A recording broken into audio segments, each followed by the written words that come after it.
So lately I find myself going through some Yahoo's articles, and this one caught my attention. Young dismay by Asian American reactions to Trump. Let's see. Andrew Young surprised and disappointed that more Asian American voters didn't renounce Trump. Okay, the kids are up. I'll come back to it later. So I came across this article on Yahoo, and I thought it was very interesting. Let me see, what is he saying? We've got Andrew Yang, you know him, of course. Oh, I hate when my computer is doing that. What happened now? What happened? Okay, so pretty much, okay, there's a video, but it's not working. So, okay, it's not working. And I thought it was very interesting. It's Andrew Yang surprised and disappointed that more Asian American voters didn't renounce Trump. Okay, by Melody Ham, West Coast correspondent. So I'll leave the link in the description. So I was surprised too. I think after the election or a couple of days after, I did read certain percentage of who vote for whom and things like that. So here, former presidential candidate Andrew Yang believes that the xenophobic language President Donald Trump used to describe coronavirus should have been a wake-up call for Asian Americans to get out and vote. Okay? It's almost like when I was saying about some of the Republicans, the YouTube channel that's, what is it, Republican for Joe Biden or against Trump or something like that, where they will not be voting for Trump. Some of their reasoning were so mind-boggling to me, and I was like, wow, this is why you're not gonna vote for Trump. So many things he's done that this is just one of them. For example, because Trump held the Bible or did some crap like this, right? So Andrew Young is, I guess, on the same book as me. Trump repeatedly called coronavirus the quote China virus and the quote Kung flu and tweets, rallies, and press conferences. Trump Republican leaders and right-wing media have doggedly used racial slur to describe the virus, which originate from Wuhan, China, leading to quote alarming levels of hate crime against Asian Americans. There it is. I don't understand them. Okay, just because of your fair skin, they might want you to be against another darker skin, but their ultimate goal is pretty much to divide and conquer. All right, and at the end, if you're the last one standing, they'll demolish you. Okay. Exit polls from NBC News reflect 63% of Asian American voters supported President-elect Joe Biden and 31% voted for Trump. According to data from Edison Research, 30% of Asian Americans voted for Trump's, up 3% point from 2016, a nearly identical increase among African American and Hispanic voters as well. I was surprised and disappointed by those figures. I thought that Asian Americans will uniformly reject Trump, given how much he has thrown us under the bus where the coronavirus is concerned. Okay, the former Democratic presidential candidate said in an interview with Yahoo Finance this week. Okay, I can't listen to the thing. Alright, so like I said, I will leave the link in the description. You guys could check it out. So that's pretty much the basis of things. I can't believe so many people, other than his followers, those right-wingers, those voted for him. So let me see, before I go to the next thing, let me see if this one will work. Okay, it's still not working. Okay, it's not working. So there was another article. This is from my previous thing. Okay, maybe, let's see. What is it? Okay, so that was pretty. Strategist natural lockdown will see a huge drop. Okay, what is this? Okay, if President-elect Biden shuts down the U.S. economy, the Dow will drop nearly 4,000 points, strategist. Okay, lives or money? I just don't understand people. Do you prefer living? All those people who are already under the ground, tell me if the Dow Jones or the economy matters to them. They're gone. So it doesn't matter anymore. So you guys need to take priority. My goodness, these people. All right, let me copy this. Okay, the last thing bullish post-election season investors want to see is a nationwide lockdown to control the resurgent coronavirus under President-elect Joe Biden. Quote, 3,000 or 4,000 down point lower at least. Veteran strategist David Nelson of Bell Point Asset Management told Yahoo Finance Live on the market reaction to possible lockdown, but that may be what investors are staring down the barrel of if COVID-19 infection and death continue to rise ahead of Biden assumption power in late January. Influential COVID-19 advisor to President-elect Joe Biden, Dr. Michael Osterholt, told Yahoo Finance Live, a 4 to 6 week national lockdown would be appropriate to get the pandemic under control. As the home content, the U.S. has a big pool of money to pay for lost household wages from any lockdown. The payment to household will continue as a vaccine for the deadly disease is rolled out across the country. Alright, so again, I'll leave this in the description. What got me thinking is people, their priorities are not there. They prefer money versus lives. Once you're dead, none of these matters. None of these things matters. Alright, so let's see. GOP congressman, we have a new president-elect. Alright, this will be, okay, Mary Trump has a surprise prediction for her uncle's post-house plan. Okay. Alright, so many articles that's so very interesting. Okay, Trump and his followers are on the crazy train with unhinged election conspiracies, Republican congressman says. Okay, as President Trump's claim of election cheating fall apart in court filings, he is taking his followers down a path of increasingly unhinged conspiracies about millions of votes being altered by mysterious forces manipulating computer system and voting machine. On my previous video, I talk about this, where even the company who does the machine for the voting came out and said there was no fraud. Okay, quote, that is really I think the island of the misfit toys at that point. You have crossed the Rubicon, you jump on the crazy train, and you headed into the cliff that guards the flat earth at that time, brother, said Rep. Denver Rigman, a Republican congressman from Virginia, in an interview.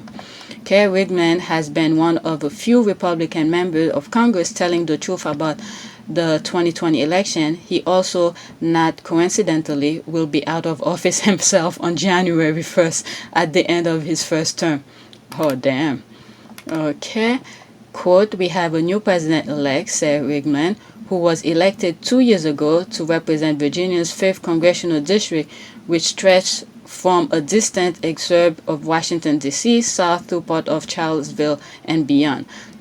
Rigman angered Virginia Republicans by officiating at a wedding between two men, a year ago, and was defeated in the Republican primary last summer by Bob Good, who described himself as biblical conservative. Oh my God. This is why we need the separation of state, church and state. Alright, so this goes on and on. I'm opening new tab because yesterday from going back, I lost the tab. Okay, let me read this. Mary Trump has a surprise prediction for her uncle's post-White House plan. Okay, let's see. I'm not gonna read all, and all of them will be in the description. Okay, President Donald Trump is reportedly telling allies that he may run again in 2024, potentially announcing the move even before pre-elect Joe Biden takes office in January. But at least one person who knows him well is deeply skeptical. Mary Trump, the president niece, told CNN Chris Cuomo that Trump's talk of running again is just to feed his ego, but he won't actually do it for one simple reason. Quote, he will never put himself in a position where he can lose like this again, she said. In addition, she said, Trump will have to play a second role over the coming 4 years, something he's not prone to doing. Okay, she also speculated that some combination of age, health, and the law could catch up with him over the next 4 years. Let's see. Don't believe your uncle is able 7 minutes. So after that, that'll be it. Losing. How so?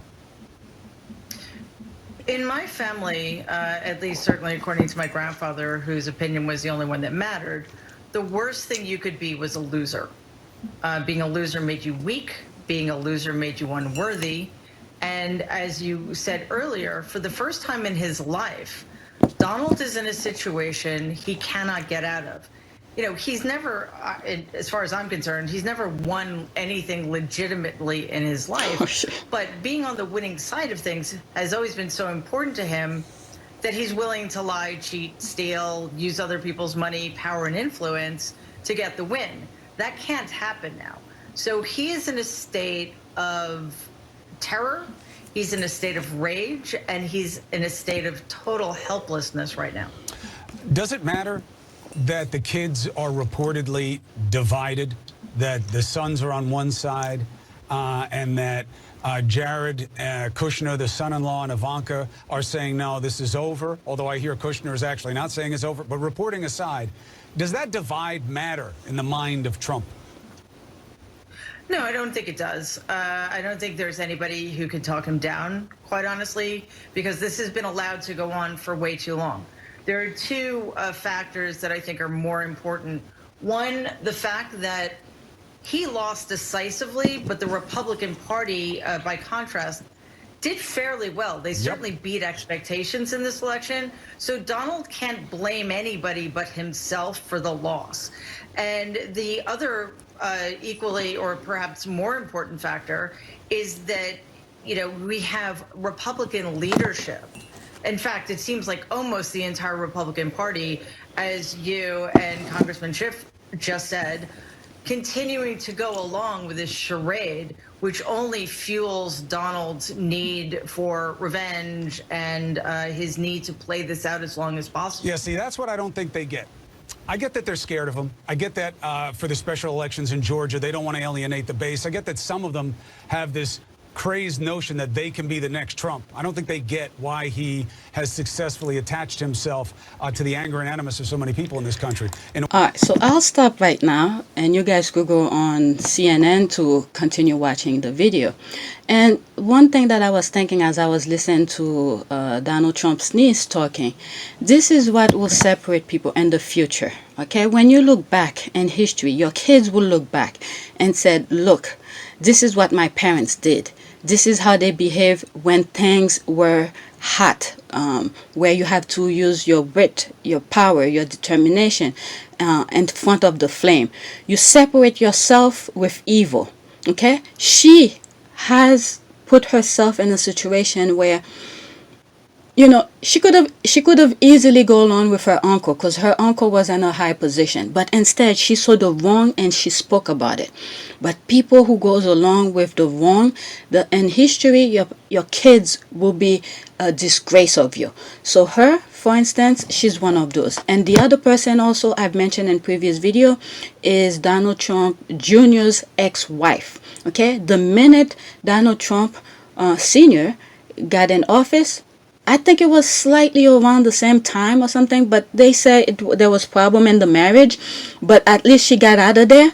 Okay, she could have easily go along when the power was there, but she was like, nope, I'm out. I take my stuff and go. So these two people, these two women, I give them credit for standing up against evil at the time when things were at the heat of the moment. They could have easily played along for their benefit, but instead they took the long way and they were like, I'm out of here. I don't want to be part of this. So that's something we need to think about. Tonight, we dig into the new reporting that, frankly, we haven't had time to share with you yet this week. There's been a lot going on. And this is really about something important in our system of government. So I want you to tune in here and really see what we're about to show you, because it's independent judges who are doing the fact-checking, and it ain't pretty. Let's start in the key city of Philadelphia, which captivated the nation as all those ballots were being counted at the big board. Well, Biden's margin there is now too large for Trump to overcome with any of these cases. But they still went to court claiming that some observers were excluded from the counting room. So let's go right into court. This is real, what I'm about to read to you. A judge then asked the Trump official, there, the lawyer, well, are they in that room or not? And the Trump lawyer spins by saying, well, the observers were not being given equal access to the room. And the judge cuts right in to hit to the real question. Are they in the room? So what's happening in this moment in court is a Trump lawyer trying to spin an independent judge and learning that it's harder to lie in court than at, say, a White House briefing. So the lawyer says, well, there's a non-zero number of people in the room. And the judge just shreds that, says, quote, non-zero number of people? I don't know what that is. And then puts on the heat on this poor lawyer by citing their oath as a member of the bar of this court. Now, violating that can get a lawyer in trouble or even in jail. And the judge says, point blank, are there Trump observers in the room or not? And the Trump lawyer admits yes. And the judge then ends this whole charade saying, I'm sorry, then what's your problem? That's a rough day in court. Now, again, this case wouldn't change who won anyway, but when your lawyer's having that much trouble with a judge, you have a problem. I mean, my opinion, this was getting pretty close to my cousin Vinny territory. How do your clients plead? My clients are caught completely by surprise. What are you telling me? That they plead not guilty? No, I'm just trying to explain. I don't want to hear explanations. There are only two ways to answer it, guilty or not guilty. Your Honor, my clients didn't do anything. Once again, the communication process is broken down. Now, I'll be fair, of course, any lawyer could have a bad day somewhere in some moral argument, but this problem I just showed you in Philly, this is not isolated for the Trump team. Take Pennsylvania. The campaign sued to stop the counting of alleged irregularities. Or take Montgomery County, a different courtroom where a judge is pressing the Trump lawyer that he's not even claiming that any of these board electors were found guilty of fraud. The Trump lawyer starts by dodging. Your Honor, accusing people of fraud is a pretty big step. The judge not having it, responding, I understand. I'm asking you a specific question. I'm looking for a specific answer. Saying to the Trump lawyer, are you claiming there is any fraud with these 592 disputed ballots? Oh, there it is, America. The big question. We have a sitting president tweeting about fraud. We have a campaign filing actual lawsuits about fraud. And the judge is doing what judges are supposed to do, getting at the questions and the evidence. So is there any fraud in what is still a tiny sliver of ballots there? And his Trump lawyer is under oath. Let's look at the answer together. The lawyer responds, to my knowledge at present, no. There it is. No fraud. No knowledge of fraud. No evidence of fraud from even the people suing about it. Now let me take you to Michigan, where Trump allies lost a very absurd lawsuit that just asked a judge to stop counting votes in Detroit. Then they tried to stop certification of some results. And the judge honestly just bodied that claim, finding it was mere speculation by Trump's side to claim, quote, hundreds or thousands of ballots have in fact been changed and presumably falsified. That claim failing because Trump's lawyers made only a claim, the judge notes, but have offered, here it is again, no evidence. Now, many of these accounts are coming clearly from court transcripts, as you see. We also have tape of an actual courtroom moment in Michigan when a judge had to basically take a Trump lawyer back to law school to distinguish between admissible hard evidence and inadmissible hearsay, stuff you can't use in court because you're just repeating something secondhand. And yes, repeating things that other people say that aren't true, maybe that gets you a retweet. It doesn't go far in court. Listen. I'm still trying to understand why this isn't hearsay. I heard somebody else say something. Tell me why that's not hearsay. Come on now. Well, it's a first-hand statement of her physical. It's an out-of-court statement offered for the truth of the matter asserted therein, right? That judge is actually literally having to repeat the textbook definition of inadmissible hearsay for someone who's apparently flunking out of her court. So it's a high bar, as we know, for Donald Trump to remain silent, but maybe he's exercising his right to silence because he sees how hard it is to actually speak the words of any argument in public, let alone under oath, where lying can be criminal, to challenge the fact that he is, yes, the loser of this election. Now, most reporters are not covering these irrelevant cases in depth because they're not big legal or electoral news. Just as Trump's supposed election appeal fund doesn't actually fund many election appeals, because of course it doesn't. Now, these cases are dwindling and dying in such an absurd manner. They may not even end, I want to be clear, they may not end just in my cousin Vinny territory. They may end somewhere even more ridiculous, a court film with a fitting nod to the Trump era, Liar, Liar.